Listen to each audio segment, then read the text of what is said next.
Good evening, and welcome to our program tonight, celebrating Yiming Ma's These Memories Do Not Belong to Us. I'm Katie G. Salisbury, currently serving as president of the Stanford Asian Pacific American Alumni Club, otherwise known as SAPAAC, and we are proud to present tonight's conversation in partnership with the Serica Initiative. First, I'm going to give you a quick word about our organization. Established in 1989, SAPAAC has historically been one of Stanford University's largest ethnic affinity groups and one of the largest alumni organizations, with nearly 2,900 members.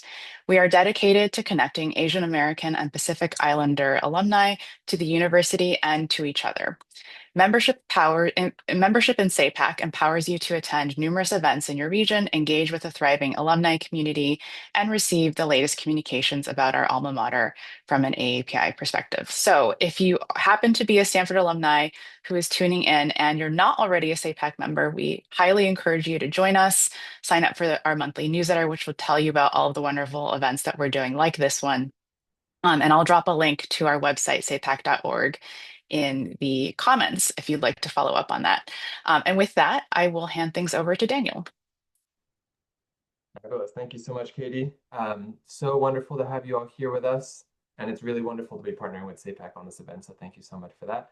Hi, everyone. My name is Daniel Tam-Claiborne. I'm the Deputy Director of the Serica Initiative, a nonprofit organization dedicated to amplifying the impact of the Asian diaspora in America through storytelling, empowering, and convening. We've got a ton of great events and programs coming up. I'll just highlight a couple very quickly. One is on October 18th called Shanghai Still Moving, where guests will be traveling by private charter to the Rockefeller Brothers Fund Pocantico Center and Katana Art Museum to see an exclusive first look of Shenwei's landmark exhibition. Shenwei, of course, is best known as a world-renowned artist and choreographer who produced the 2008 Olympic Games in Beijing. And October 21st, just a couple days after, we're having our latest installation of Voices Rising, a New York Emmy Award nominated series that celebrates the contributions of Asian Americans to various sectors. This will be around sports and dance. So we're having a number of really great performers.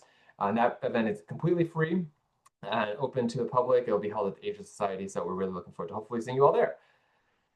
With that said, I'm really delighted to be welcoming two of my favorite writers, two of my favorite humans, who I'm really just grateful to know as people whose work I admire deeply and also whose friendship is very, very close to my heart. So I have had the great privilege of getting to chat with both of you this year. It's been a very whirlwind year, as we've talked about a little bit before the start of this. And I'm really excited to hear what you all have to say about Yiming's really incredible debut. So I'll start with Omar. So Omar El Akkad is an author and journalist, born in Egypt, grew up in Qatar, and moved to Canada as a teenager. He now lives outside of Portland. His work has earned a National Newspaper Award for investigative journalism. And his fiction and nonfiction writing has appeared in the New York Times, The Guardian, Guernica, and many others. His debut novel, American War, is an international bestseller and has been translated into 13 languages. There's so much more that I could say. His second novel, What Strange Paradise, won the Pacific Northwest Booksellers Award and the Oregon Book Award for Fiction. And his latest, his nonfiction book, One Day Everyone Will Have Always Been Against This, was an instant New York Times bestseller and has been shortlisted for the National Book Awards and also shortlisted for the Pacific Northwest Book Awards. So just there aren't enough words to celebrate Omar's incredible work. He'll be joined, of course, by Yiming Ma, who was born in Shanghai, spent a decade in the tech and finance world across New York, Toronto, and London, and according to his bio, splits his time between Toronto and Seattle. Before writing, he was named a global shaper by the World Economic Forum. His writing has appeared in numerous publications, including the New York Times, The Guardian, the Florida Review, and elsewhere. His story, Swimmer of Yangtze, won the 2018 Guardian Fourth Estate Story Prize. And he's been awarded residencies and conferences from the Malay Colony, Tin House, Sewanee, and the Vermont Studio Center. These Memories Do Not Belong to Us is, of course, his debut novel and has received a ton of great press and acclaim, including earning a Spotify editor's pick and been featured in the Washington Post, NPR, Apple Books, CBC Books, Electric Lit, Straight Times, Foreign Policy, and elsewhere. Please join me in welcoming Omar and Yiming. Hello. What a pleasure to be here. Um,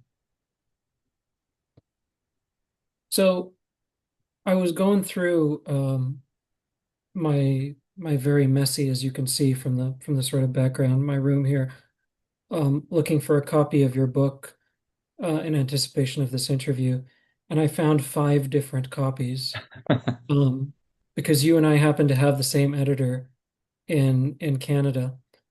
And they were so excited about this book as it was going through the pipeline, as it was making its way to publication, that every time there would be like a new draft where you like fixed, seven spelling errors, I would immediately get this thing in the mail, just be like, take a look at it now, take a look at it now. And it's very rare to see that kind of sort of enthusiasm for a debut for any book, really. Um, and so I'm glad I finally get to sort of interrogate you about this now with all five copies nearby. Um, I'm sure you've been asked this a million times, but this is such a beautiful book on a sort of emotional level, and at the same time has this immense sort of world building component to it in terms of sort of the lay of the land with respect to these memories and the memory epics. And I'll ask you more about that in a second, but can you take me back to the genesis of this? Does it begin with one of the memory epics? Does it begin with a sort of image in your head? And what kind of time frame are we looking at between that first spark and this book coming together into the final form? Yeah, thank you so much, Omar. And thank you to CPAC and Serica, Daniel, Katie, Michelle for having us this evening. Um, yeah, so I guess to set the stage, These Memories Do Not Belong to Us is set in a world where memories are bought and sold and where this reimagined China's taken over. And so much of the book is made up of these 11 banned memories, which take place before the war when the Qin Empire, this reimagined China takes over, right afterwards when the racial hierarchy is kind of flipped, and then in the future where the speculative element is most prominent. When you ask about the genesis of it, a few of these memory epics where stories had been written before, but I would say the majority of it really came towards the end of 2019 when the world was starting to get locked down due to the pandemic. And I had had an uncle who had fallen into a coma in China, and I wanted to go back. And my parents told me, "Oh, COVID, it's going to be over in a few weeks. Just wait until then. He's in a coma. He's not going anywhere. He's just in a coma." And of course, I was never able to go back. But as the world was locking down, I had this thought that was originally comforting, and that was, at least we had our memories. No matter what happened in the world, no matter if we were locked down, we had our own lived experiences, and nobody could take that away from us. And of course, then a few days later, I had the thought, what if our memories weren't even safe? And I think it so happens that I'm also married to a memory researcher. And I learned through that process that everyone experiences memories in radically different ways, right? Some folks are very visual, some folks can't see anything. I can go more into that later on. But in short, I knew that given how differently people experience memories, that this idea could become this container, a container for memories that and stories that were really, really different from one another. And ultimately, it set the stage for the book that became These Memories Do Not Belong to Us. And oh, before I go on, by the way, for all y'all watching, if you have any questions, please feel free to drop them in the chat and we'll jump to them towards the end of the hour. Um, I guess I wanted to ask you about the sort of, short story collection in disguise as a novel Mm. kind of situation that we've got here. Um, because there are these beautiful sort of self-contained stories, and then there's this kind of wider container that they're all in. Um, and I'm wondering how you go about a couple of things. First of all, the order, because that's one of the very first things mentioned in this book, where it's almost like daring the reader to read them in any order. And then also the triage of are there many more of these? Are you like a sniper with respect to sort of one? I know these are the ones and this is the order. How are you thinking about the ordering and the sort of hierarchy of these things?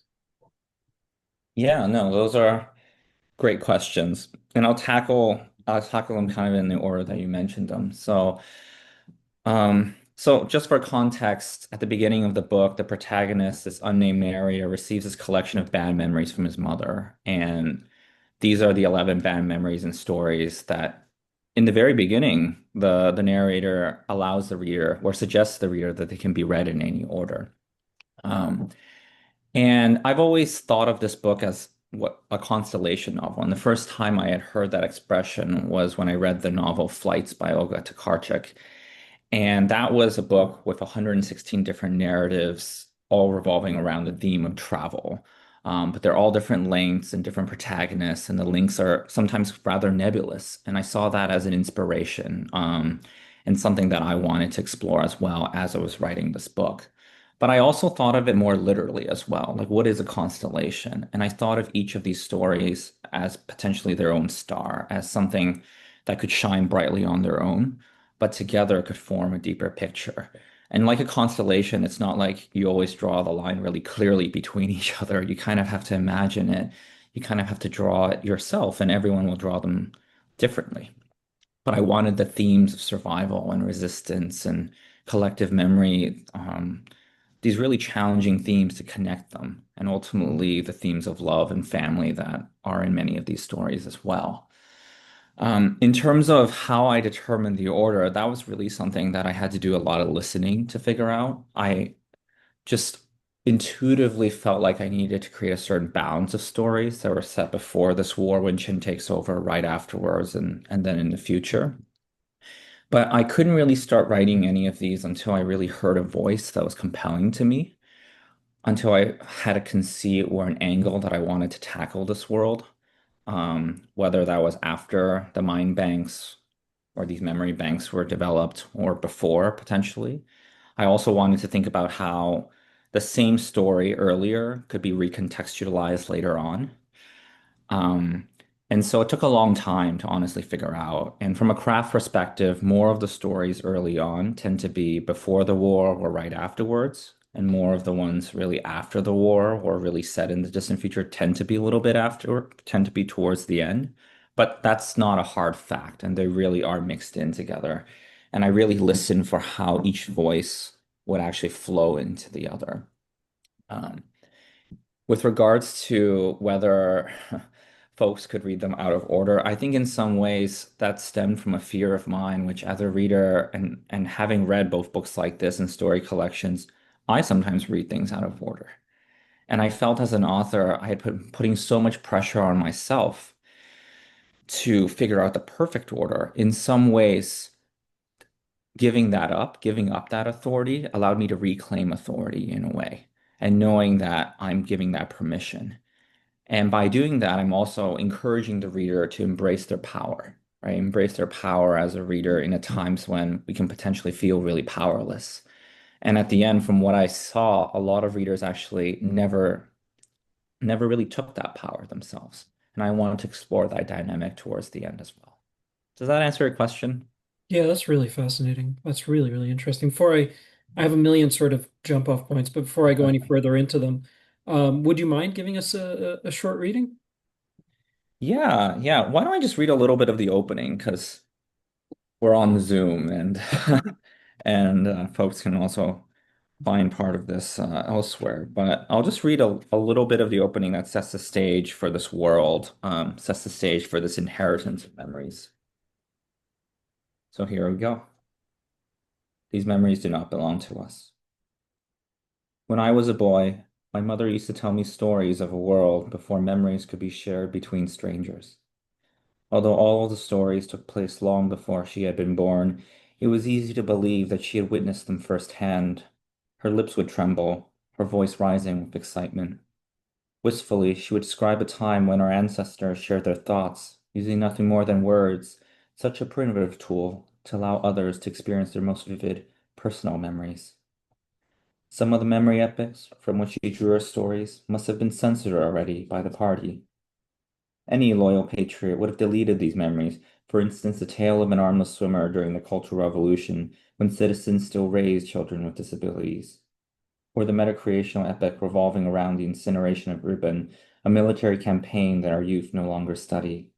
Why keep any of them if they might put us at risk of the party's wrath? Had one of our neighbors reported us, our family's entire collection of memories might have been confiscated, not only the ones we should have known to hide. Since I was a child, I accepted that my mother was not an ordinary woman, not least because of her choice to raise me alone. Late in life, she decided that she wanted to be a mother, and she had refused to allow the absence of a suitable partner with a downgrading of her social credit score to stop her. I've always thought that one Chin proverb epitomized her fearlessness.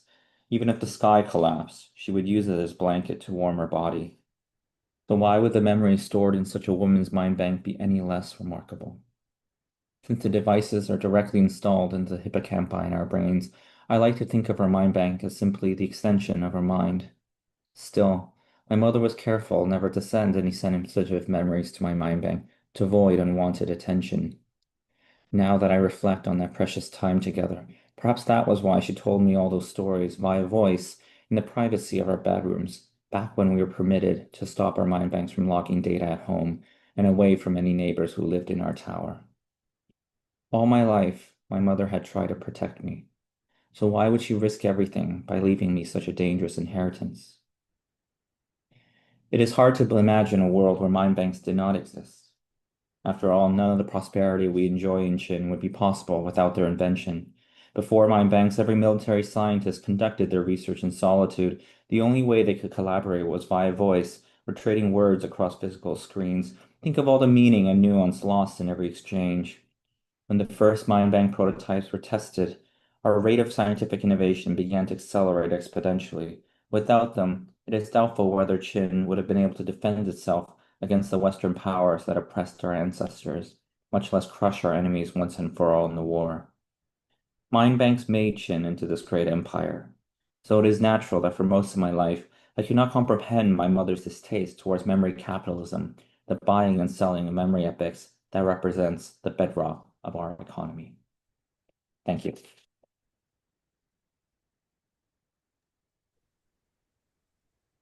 So one of the things I find really fascinating about whatever stage of capitalism we're in right now is this notion of pushing things into the realm of capitalism that previously might not have been there. I mean, it's one thing for, if you're buying a car and you have X amount of money, you buy a Hyundai. If you have whatever you buy a Ferrari.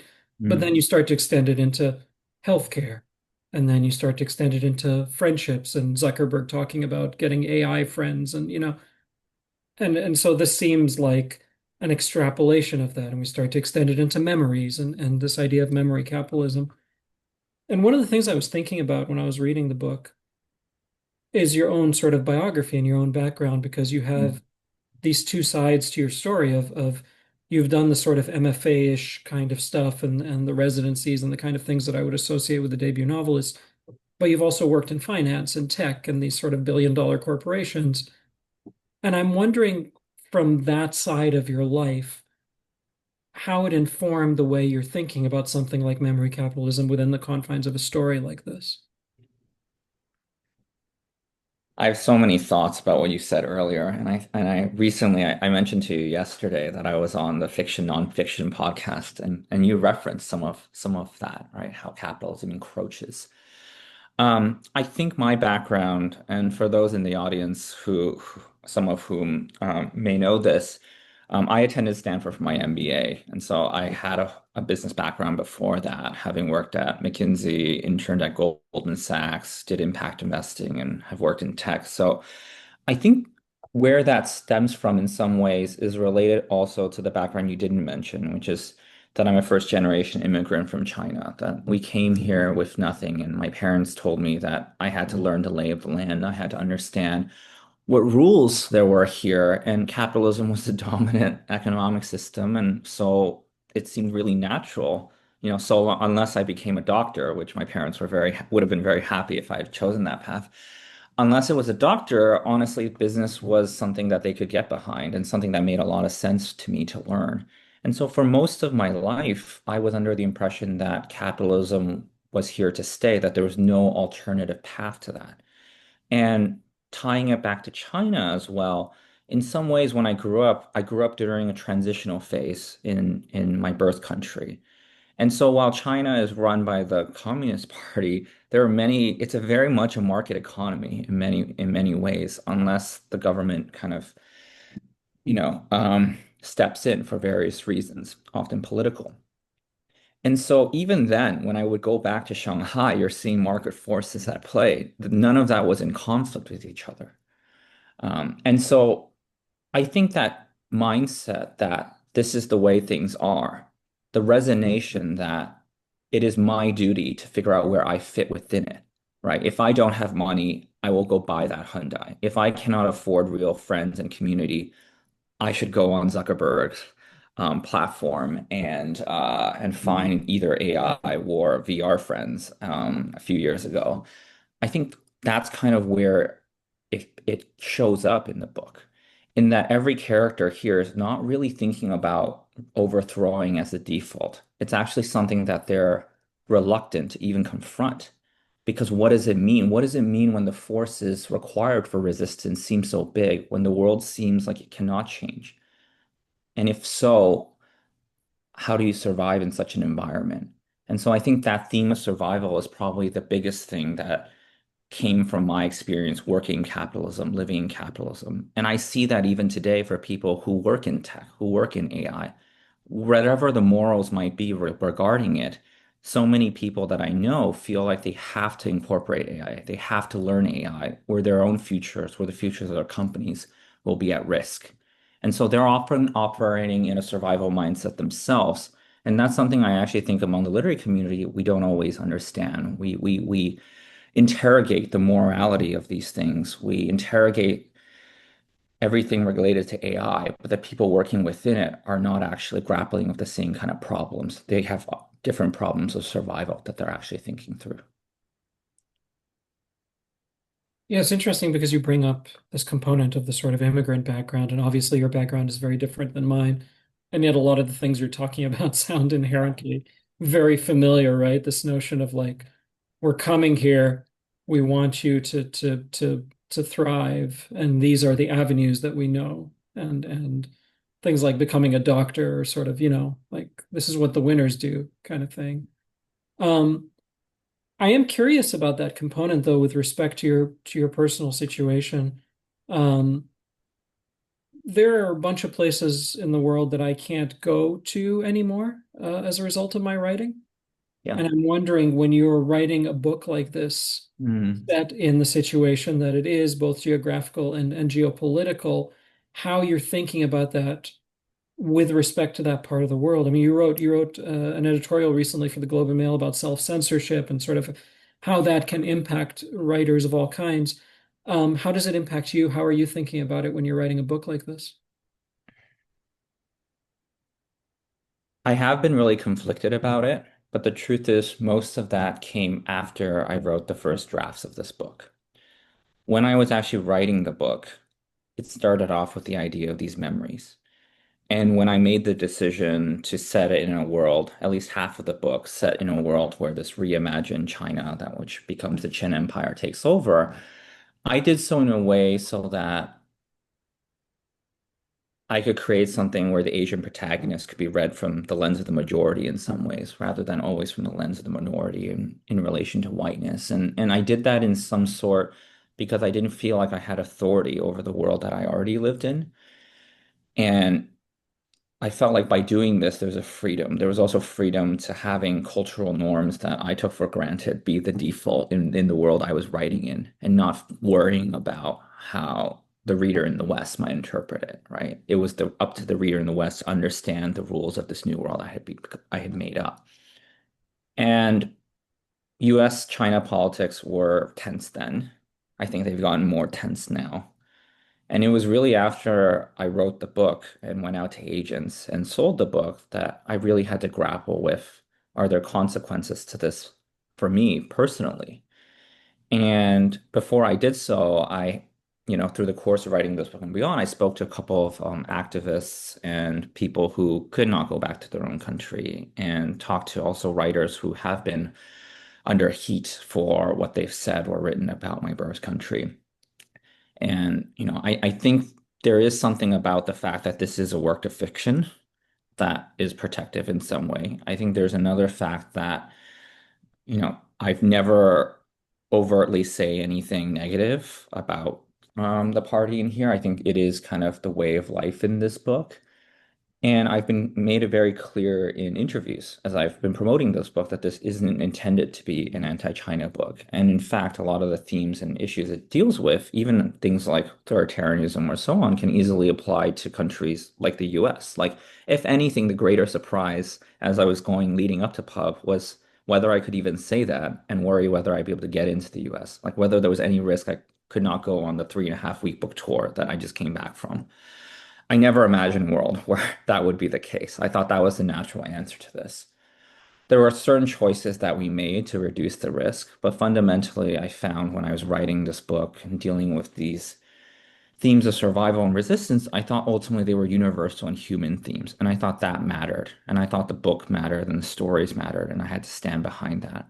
And ultimately, I have a strong desire to go back to my birth country. Most of my family and extended family is there.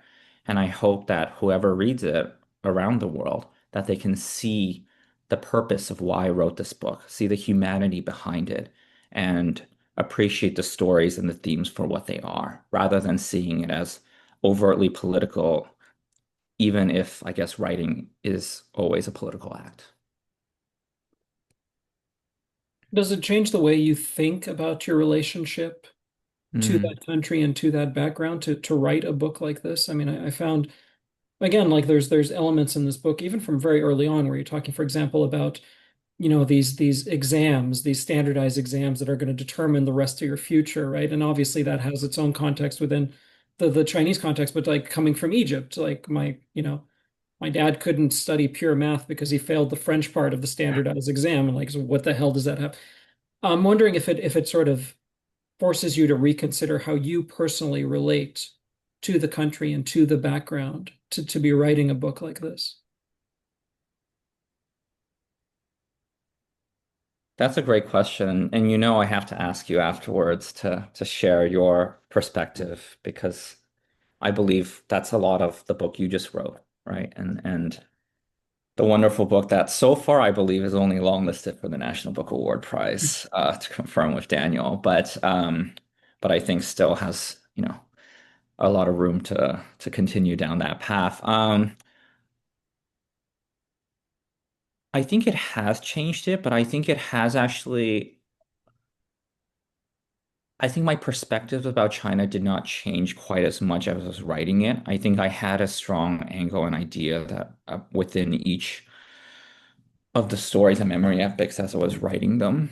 But I think as I've been going through the promotional process, I realized even more deeply than before how I don't quite have a natural home, right? And I always knew that, but I have a strong ability of adapting to whatever environment I'm in, right? Before grade 8, I attended, I think, 8 different schools. I've gone to more than 40, 50 countries. I've lived in a lot of places around the world. And I feel very comfortable. If you parachute me into a place, I will make some friends. I will talk to the locals. I will understand the culture. It's something that gives me a lot of energy and joy. But as I was going through the promotional process, every single outlet or publisher or anyone in the media would always be curious where I was based or where I was from or what identity I took on. And I don't quite fit into them. Right. I think it would have been much easier to say that I'm a Chinese Canadian author born in Toronto and then play up the Canadian card. Like today with US Canada tensions, when I go into a bookstore here, there's always a Canadian table. There's a huge maple leaf flag for every single Canadian author. Like I could have leaned into that, or I could have leaned into my time in China and having worked there and try to play up the geopolitical stuff, right? For instance, for outlets like Foreign Policy or places like that. Or I could have tried to play up the American piece where I've lived a third of my life and it is really a second home. I have 2 graduate degrees from there. But the truth is, I don't quite fit in any of those because I've been in all of them. And I found that really, really challenging to know that without that difference, I would not have written these 11 different stories. I would not have been able to tell a story of a sumo wrestler or written about the Gaokao, the standardized exam, in exactly the same way from the lens of an immigrant with their African American best friend. I wouldn't have been able to write this book. And yet, by having all these different identities, I don't quite fit into the publishing capitalism demographics very, very well. And therefore, it's hard to exactly identify me. And I didn't realize how important that might be as I was going around, because so much of how different outlets or places deter or like decide to promote you is based on where you're based, whether that's awards, whether that's coverage. I never thought about that when I was writing it. I only wanted to write the book that mattered, the book that was in front of me that became These Memories Do Not Belong to Us. Mhm. And are you finding, I mean, the book's been out for a little bit now. Hmm. Are you finding that you're getting a particular, uh, more impassioned reaction from people who have a similar sense of not having that stable ground Mm. underneath their feet, sort of geographically or culturally or otherwise? Is what has the reaction been like so far, and where has it been sort of most intense or most surprising to you? Yeah, I think the reaction has been great. I think it's been really diverse. I think it's hard for me to know because I don't know, I don't have a comparative. I don't have a comp, right? So I don't know whether this many people reaching out to tell you that your book on and these themes on resistance made them step up and gave them courage. I don't know how many is the norm, right? Uh, like it's is it five? Is it 10? How many Instagram messages or Facebook messages is a lot or not enough? Like I can tell you that there was one message I received on Facebook a few weeks ago that someone who was not happy with their political leader, this after reading this book, they went and collected 5 to 6 thousand signatures in a weekend in support of her position. Now, I didn't ask what her position was, but the fact that it gave her that energy, that fire was something that, is courage that I have not really stepped up to do the same. And so that meant so much to me. And then along the way, there have been a lot of people who've mentioned how much this book has meant and resonated, but more so people whose reactions I couldn't have really expected, right? I think there were individual stories that mattered a lot. There were the themes that were more general, like love and compassion and family. Those things also ran true. And what you see through reviews and so on, that everyone kind of can interpret it their own way. And I've always felt very, very comfortable letting people do that. I think I've been really happy with the audiobook, which has 14 different narrator voice actors, and everyone kind of interpreted the stories their own way. I was in a lift to to my LA book launch, and we were running late because of LA traffic. And I told the Lyft driver, hey, I'm running late to this thing. I really hope we can make it. And he found my book on Spotify and started playing it in the car. And it was just, uh, he played it from the beginning. So the voice actor there has a much more dramatic version of that opening than I read it, right? So I love the idea that everyone kind of takes it as their own. And I think one of the other beautiful things of being on tour for the last 3.5 weeks has been just meeting people from different parts of my life as well. So meeting the readers I've never met before, of course, that was incredible. Literally someone I sat next to in the Amtrak for 10 minutes came to an event the next day. But also people I haven't seen since I was in high school, or folks that honestly I had the chance to reconcile with, that without the book, maybe there wouldn't have been that open invitation to connect.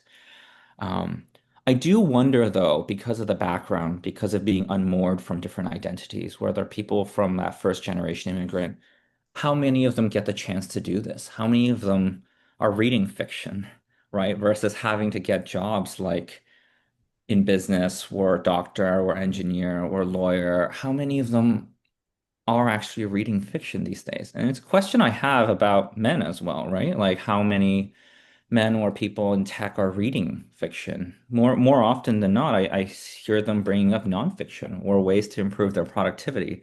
And so it's been really fascinating engaging with my community there because sometimes I'm the first book, literally for one person, they told me this is the best thing I've read since Harry Potter. And that's probably one of the last fiction books they read. And how do you balance the gratitude you have that they're willing to take a chance on your writing because you know them, and also the fact that a lot of people from these kind of backgrounds I've had do not read fiction? Um, yeah, I was doing this event. It was the very first event I ever did in my life, and it was at this restaurant. It was a book club, and they rented out the restaurant. And as soon as I walked in, the owner of the restaurant saw me and came running over and was just like, "I needed to talk to you. Your book changed my life. It really, I wanted my son to meet you. It's just the most, I loved it. Best thing I've read in years. I especially love the parts about time travel." It quickly became apparent that he confused me for the previous month's book club selection. And it was a reminder sometimes of like what's waiting for you when you start to go on the road, and do this kind of like public facing component to this job that is otherwise just you alone in a room kind of thing.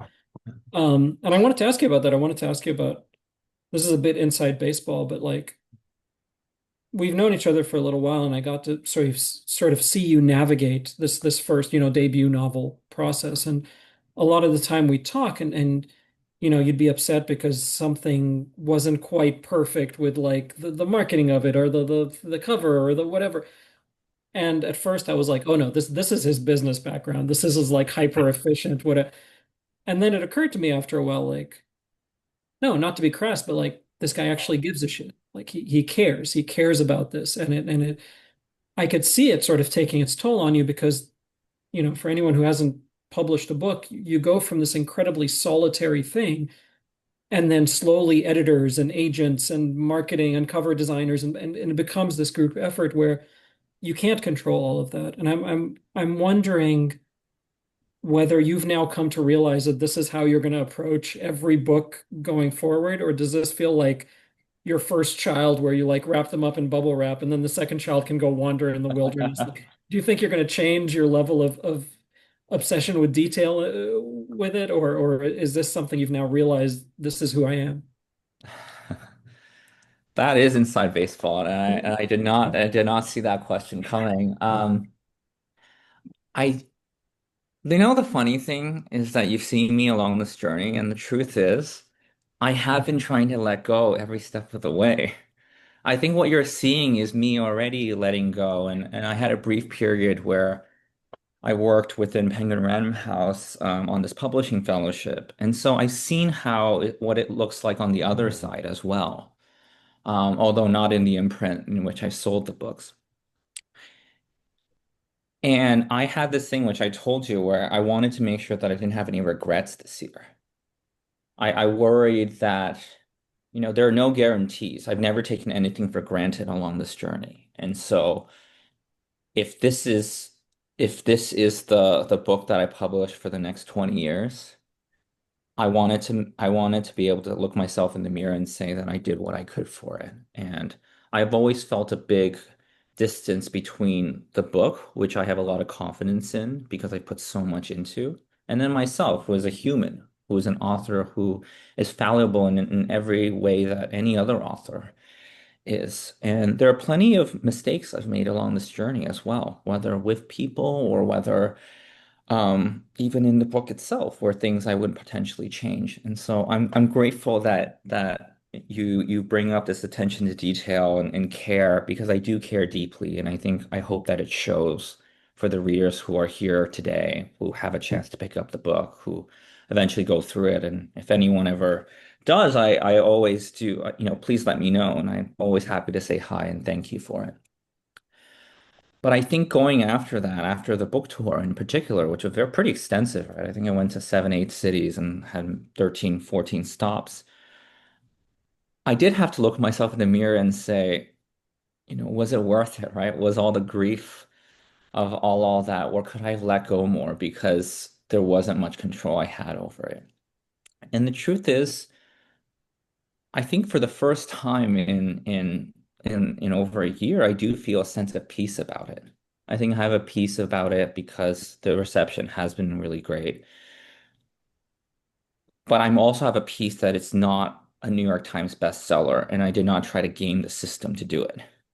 right? Which is a real thing. I had a lot of people who asked me about that. And for those who don't know, a lot of people, especially in nonfiction, do try to game it. I've like met a lot of people who work in business who have gamed their ways into bestseller lists, if not New York Times, like USA Today and so on, which where it's a lot more straightforward to game. And I made a conscious decision not to do that and to believe that this book isn't about the launch, but is very much about the long tail, right? Whether that's this upcoming year, whether that's the paperback, whether that's 10 years in the future, that the right readers will find it, that it will be taught in the right programs. And I think that was a hard journey to come to, but I think I'm at a place where I'm there now. And to be honest, I've had to grapple with that in the context of my own romantic relationship as well. It has not been an easy year for my wife and I. We got married just over a year ago, but we met more than 10 years ago. And we're going through a lot of changes in our family as well. And I think she saw that it was a really, really challenging process for me. And I think it strained a lot of things in our marriage. And I don't know if I could have done it a different way. But I do feel like it is not a coincidence that at the accumulation of the book tour, during which it was really challenging also to be away from her and we had various conflicts during the book tour. For the first time, I think I'm at a peace. I'm at peace with it. I'm proud of it. And I think for the next one, and you can hold me to this when we have a conversation. I think for the next one, I think I hopefully will be able to enjoy the process a little bit more. The same way I've enjoyed various moments, every moment, to be honest, like every book stop during my book tour over the last 3.5 weeks. Yeah, and I should say, like, well, I have fluctuated between being deeply inspired by like how much effort and how much care. And it's obvious not just like in the way you treat every one of these events, but in the way you treat the book. Like you can tell from reading the book, that there was an immense amount of care that went into it. Um, and I fluctuated from being deeply inspired by that and then just worrying about you and like the stress you're under. But it's interesting. I mean, like this notion of there always being like another thing, like um well, is it going to be a New York Times bestseller? And like the gaming the system stuff, which is just so rampant. I mean, I remember when my first novel came out in Japan, they put this little wraparound cover around it that had a bunch of writing I couldn't understand, and then number one in English. And I asked them like, "What the hell is this?" And they say, "Oh, it says the number one book in America." And I was like, "There is no criteria by which this is a true statement." And they're like, "Yeah, we don't care. It's not." Um, like it's just sort of a rampant thing within that world. But I wanted to ask you about um, like to go from the inside baseball stuff to the not inside baseball stuff, I suppose. One of the first things you see when you pick up this book is this balance of the sort of, and I spoke about this at the very beginning of this discussion, the sort of deeply emotional, this narrator's relationship with his mother and these memories, but then also this immense world building component where here's what you need to know about the world that we're in. And I'm wondering, just on a craft level, how Hmm. you were thinking about that balance when you were putting a book like this together so that you're not sort of leaning too far in one direction or another.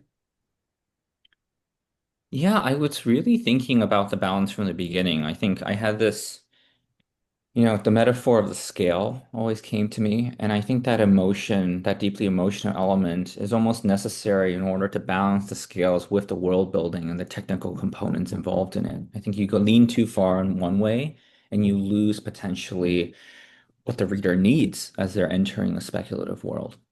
And so, from a craft perspective, there's two things that I'll say from it. One is I've always placed this book more in the speculative literary fiction realm rather than the science fiction realm. And one choice that I made, which relates to this, is that I never describe the technology of mind banks directly, right? I mentioned that it's a device that we implant into the brains of citizens that allows them to record and transmit memories, to download memories. Wealth gets accrued, it becomes education and entertainment and all that. But I never explained the technical components of that, but rather I focus on the first order, second order, and third order consequences of how the mind banks affects the lives of the characters. And so even in the opening, I think so much of it is about what is strange to a character in a changed world when they introduce a speculative element that might be ordinary in ours, and then vice versa as well. So when I talk about it being strange that the bedtime stories were told via voice rather than via mind bank, that's one of the first indications that, oh, this is different. Something is different about this world. And it relates directly to that relationship between mother and child, which permeates throughout the novel. In that story about the standardized exam, Omar, that you mentioned, called Promised Land, the Gaokao is the standardized exam in China today. And I imagine that if the Qin Empire took over, that the Gaokao might be something that citizens around the world from the colonies would have to take as well. So that's kind of the first order change I thought of there. But then on the next level, I thought about how, oh, if memories can be transmitted, then there's not the same need for knowledge to be tested, right? Because if everyone can just have knowledge with a download. So then I made it the test almost as virtual reality marathon in which resilience and these soft skills, these important traits are tested instead to see how far you can go in the marathon. And then the third piece, which relates to the truth that in rural China, the kids are actually disadvantaged while taking the Gaokao compared to folks in the city. The folks in the city potentially need less points in order to get into the top universities in their cities. I thought about how there might actually be disadvantages to being from a colony, to being, let's say, an American white student or a black and brown student compared to someone in the Qin citizen. And those disadvantages in this story become very literal as someone decides to take a marathon.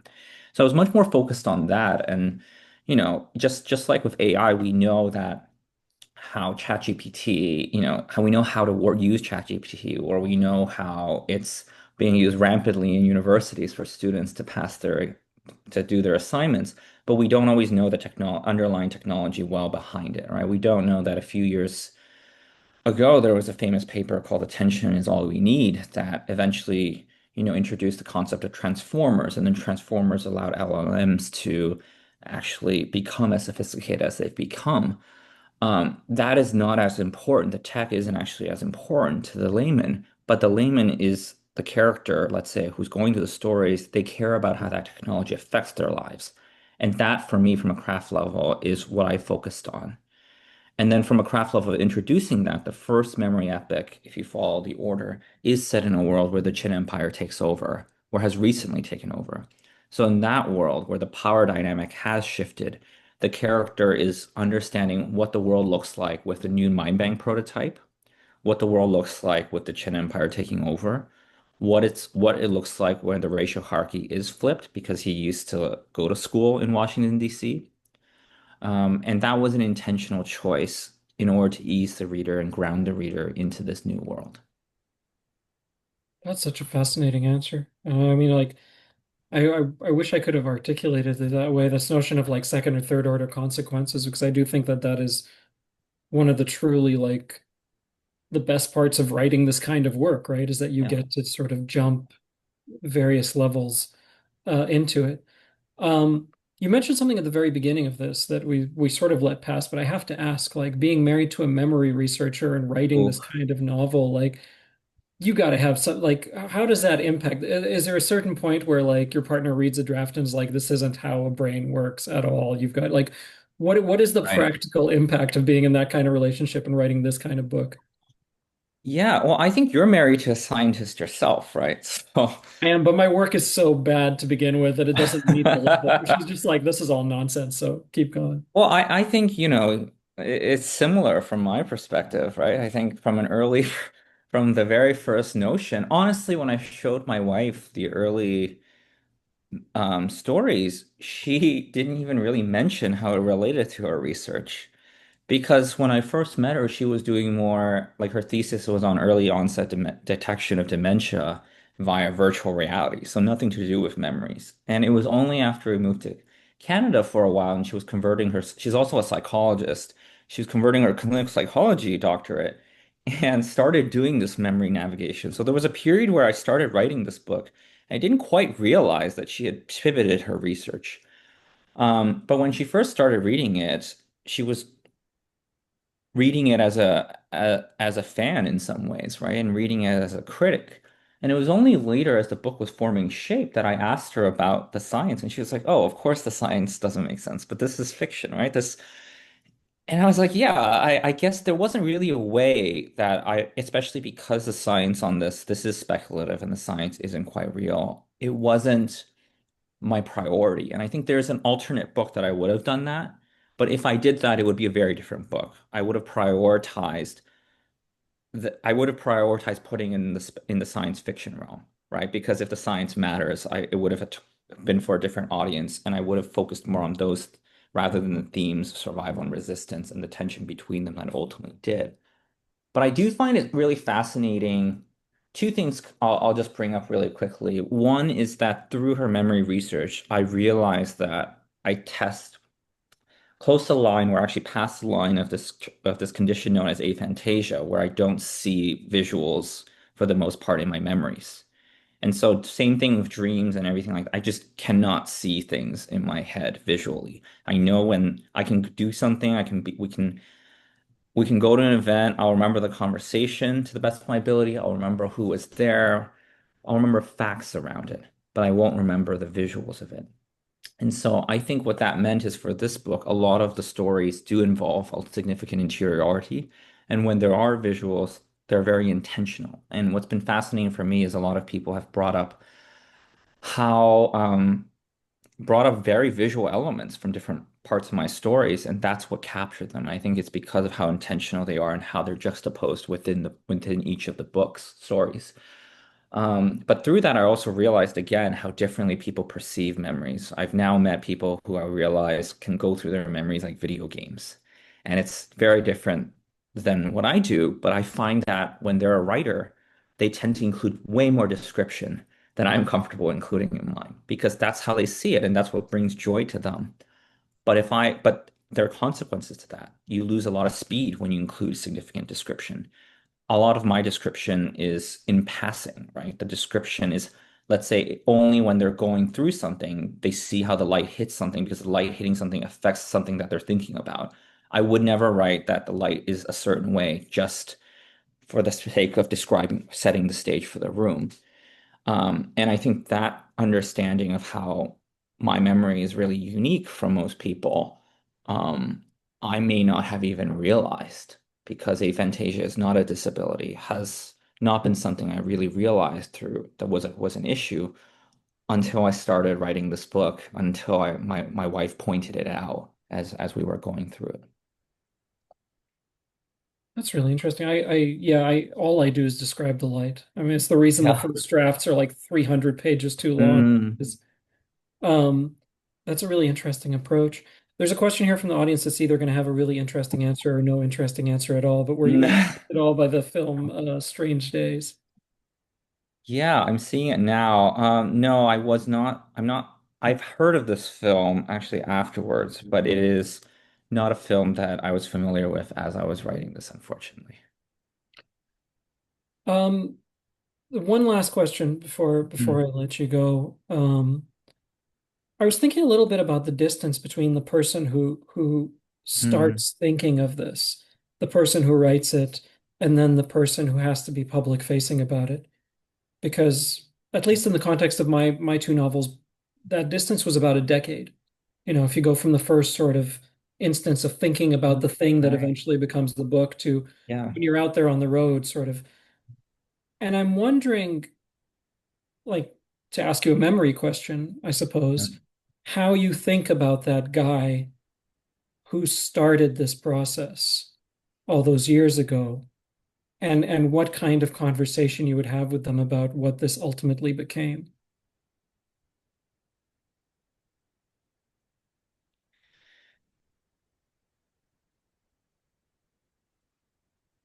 I think a lot about grace as I answer this question. I think, on the surface, when I describe conceiving really of the mind bank in late 2019, that's, almost 6 years ago. That's a really long time ago. So in some ways, it's taken a long time. but in the broad strokes of coming out with a debut novel, that actually is really, really fast. I also never took an English class in undergrad. My first degree was graduate degree was the MBA, and I wasn't able to actually even get into the undergraduate writing classes that honestly the famous writers at Stanford teach to Stegner fellows and undergrads. So my education started much later, and I think I took in some ways the same approach I take to business, in which I really, really like learning things really quickly. I become obsessive about things. I'm very um, hard on myself. When I do something, I want to get better at something. I want to get better on something yesterday. And I remember folks telling me that this process can take a really long time. And in some ways, I guess this is the timeline that I expected. Like it couldn't have gone much faster, maybe by a year, because I spent a year working as a chief of staff at a couple of unicorn companies. But I wish I gave myself a little bit of grace, especially because the pandemic hit. I think if the pandemic didn't hit, I would have met more writers during those 3 years when I was writing the book. I would have seen other people go through it. I would have learned from it, and I would have been kinder to myself throughout it. I think because the pandemic hit, the first time I was seeing other writers go through it was really as I was going through the book as well and trying to support other debut writers. And so I do feel like that was, in some ways, something that could have made the process a lot easier, could have made myself be kinder to myself, and potentially would have helped me feel like I was and I do feel this actually already with this book. I've met so many wonderful debut writers going through it. I was at the Center for Fiction with two other debuts, and it feels like we're all coming together. We're all going through this together in some ways, regardless of how much marketing or publicity our teams are putting behind us. But I think I would have felt even more of that and received more mentorship as I was going through it. Um, I do care a lot. I think that care shows to the book. I think that's care that I bring from my professional career in business too. I think I was able to be successful as a chief of staff to CEOs because they could see that I cared and I could step in when they didn't have to care so much. Let's say in a moment, they could let down their guard because I would step up for them. And I think as a writer, as an author, perhaps there were times that I wish that someone could have been that person for me. And if I had to do that, I honestly wish that I would have found that person, whether in my team or externally, before I really jumped into this year. And that could have been a friend, that could have been something higher, that could have been a partner, a romantic partner. It could have been anyone. But I do recommend if anyone ever decides to do this, understand that this is something really, really hard, right? I think people are always surprised that maybe every year for literary fiction debuts, maybe only 80, 90, 100, certainly not more than 200 people really get to do this. If we were trying to get into professional sports, we'd get a really great signing bonus from getting drafted. It's very, very hard to get drafted. But I was comparing it to other hard things I've done. Getting into something like a Stanford MBA, it is the hardest program to get into, but it's a 5% acceptance rate.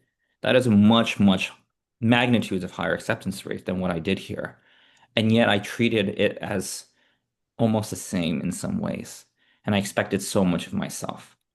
And at the end of the day, I don't have regrets about it because I did put so much of myself into it, but there were a lot of costs in it. And the person I am today, I think I had to grow up a lot through it and I had to mature a lot through it. And I do wish I still had more of that innocence, the bright-eyed, bushy-tailed person when I started this, because I did this not to start a career as an author. And I still am, a lot of questions about the future. But I did start this because writing the book was a dream of sorts.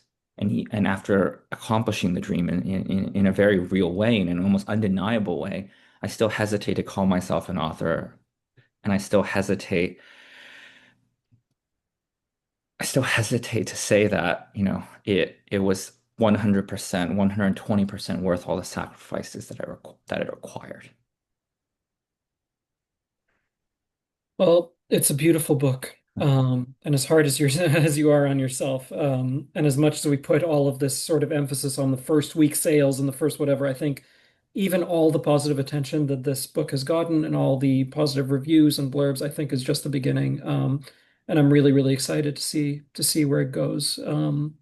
Good job, man. Really, really glad that we got a chance to talk about it. Yeah, thank you so much for the conversation.